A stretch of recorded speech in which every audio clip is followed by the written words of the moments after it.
When a country is hit by a disaster that overwhelms its capacity, international assistance is vital. When the earthquake struck Ecuador, the EU Civil Protection Mechanism soon started coordinating the national civil protection response across its network of 34 countries. After the earthquake, Ecuador's authorities asked for international help, and the European mechanism immediately deployed its rescue teams. Spain arrived first. It was really fast. They were sent the following day. A team of 50 Spanish rescuers were deployed in the first crucial 72 hours after the main shock, when 80% of victims can still be found alive under the rubble. When we arrived at Porto Viejo, about 10 days after the quake, the emergency phase had ended and response had entered into a phase of technical assessment. We followed the Italian National Civil Protection Team operating under the umbrella of the EU Civil Protection Mechanism. They worked for about 2 weeks inside and around the so-called Zone Zero, devastated by the quake. We're here to evaluate the structural damage to buildings. We evaluate how dangerous they can be, especially in the event of an aftershock of the same magnitude of the quake. We check around 70 buildings per day.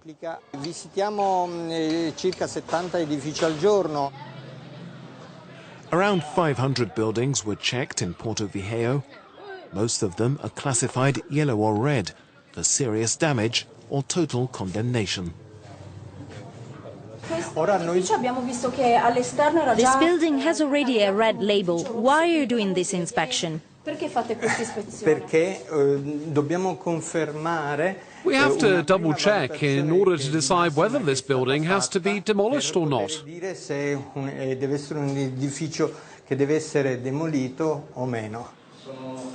This house will have to be demolished, like many others around.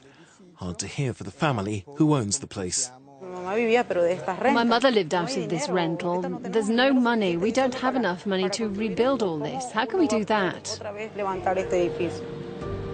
Same situation in Manta's no-go zone, where residents were allowed in turns into their homes to recover their belongings before demolition. I don't know what's going to happen to us.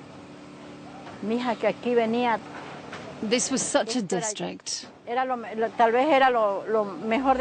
think it was the best. This was the market.